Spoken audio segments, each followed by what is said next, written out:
auto vidéo me kalate ani vidéo me mais ay vidéo me partager par maximum Amérique masache denatrom Amérique balaya mamude bi lettre à la zine aya journaliste jama nga ko denatrom ko kira braba ko yakine bulu ko denatrom est dans l'impasse vraiment phrase so mamude ay vidéo partager par maximum. Vous entendez Donald Trump dire la guerre est presque finie. Comment vous réagissez? L'impasse. Donald Trump est dans l'impasse. Dans l'impasse parce que le régime est encore là. Le régime n'est pas tombé. Le programme atomique est encore là. Le programme balistique est encore là. Le programme milicien, c'est-à-dire les organisations miliciennes de la République islamique d'Iran, frappent encore. Le Hezbollah frappe au Liban. Les milices irakiennes frappent en Irak. Les Houthis ne sont pas encore entrés en guerre.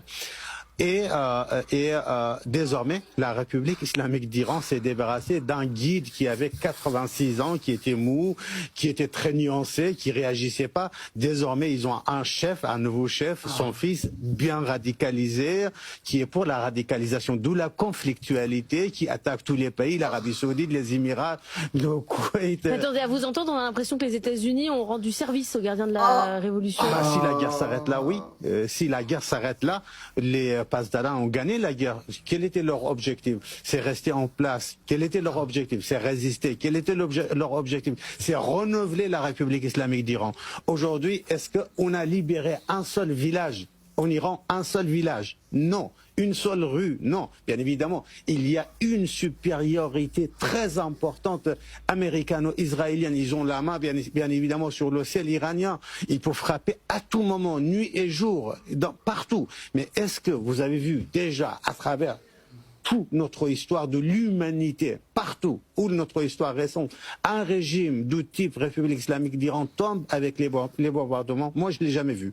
Analysa. Pourtant, c'est vrai qu'on a toute une série de facteurs qui affaiblissent le régime. On a la population qui est mécontente, on a une économie qui s'effondre, on a le problème de sécheresse qui se rajoute à tout ça. Vous pensez qu'aucun de ces facteurs, rajoutés au bombardement américano-israélien, ne peut faire tomber le régime pour l'instant? Eh ben, ce sont des facteurs très importants pour nous, en Occident, pour une société normale, pour un État normal. Seulement, nous ne sommes pas dans le contexte d'une société normale et d'un État normal. Cette société iranienne est en guerre depuis 1980.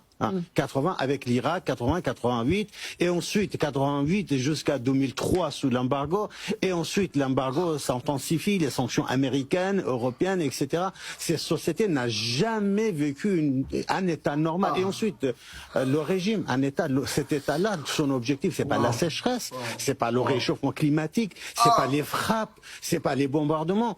Ils s'en fichent, pardonnez-moi de parler comme ça, de tout ça. Ce qui compte pour les Pasdaran ultra radicalisés, c'est garder cette forme qui s'appelle la République islamique d'Iran. C'est garder la main sur le secteur militaire, sur le secteur économique, sur le secteur de ce que j'appelle la relation internationale, et ils ont à leur disposition au moins 15 à 20% de la population iranienne. Le reste, ils ne se soucient pas. La dernière fois que vous êtes venu ici, vous aviez déroulé quasiment minute par minute le plan de Donald Trump, ce qui s'est passé dans les jours d'après. Comment vous voyez évoluer la situation là, autour du détroit d'Ormuz? Vous dites que Donald Trump est embourbé. Comment vous voyez la suite?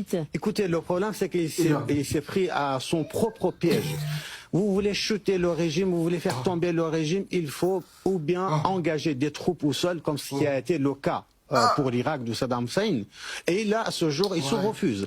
Vous ne pouvez pas chuter, par exemple, même le régime de Saddam Hussein. Vous avez un dictateur, vous allez à Bagdad, vous récupérez le dictateur, le régime tombe.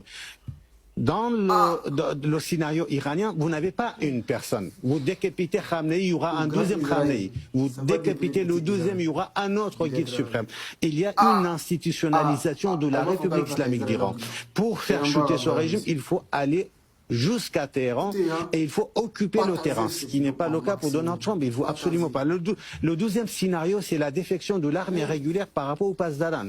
Il faut négocier avec eux parce que le torchon brûle, comme je dis, depuis toujours entre l'armée régulière et les Pasdaran.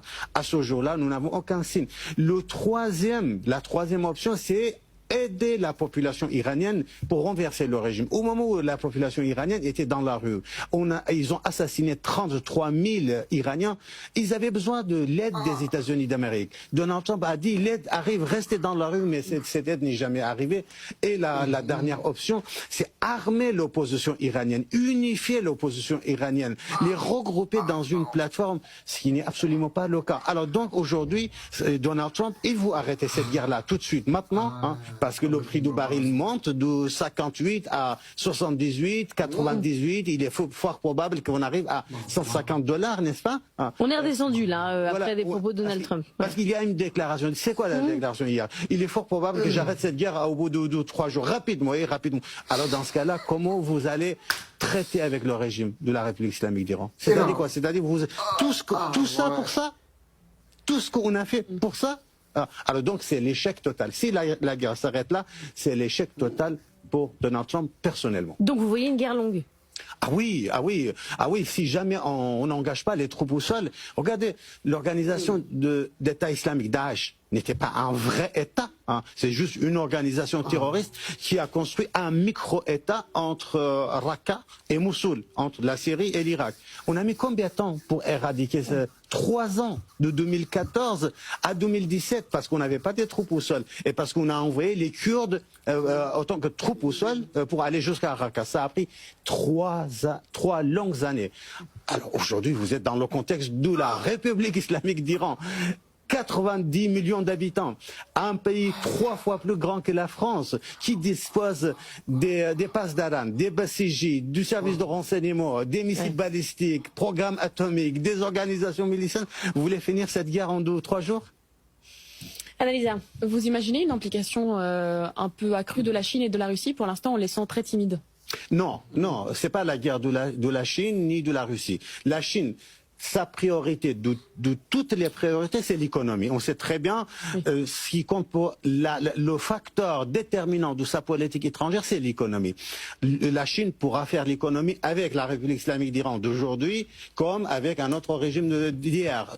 Avant-hier, il était avec Bachar el-Assad. Aujourd'hui, il est avec Ahmad el-Shara. Donc, ça pose pas de problème pour la Chine. Pour la Russie ne prendra pas le risque. La priorité de la Russie, c'est l'Ukraine. Au nom de quelle légitimité elle va s'engager dans une guerre qui n'est pas la sienne? Au contraire, aujourd'hui, qui parle de l'Ukraine? Grâce ou à cause de la guerre d'Iran?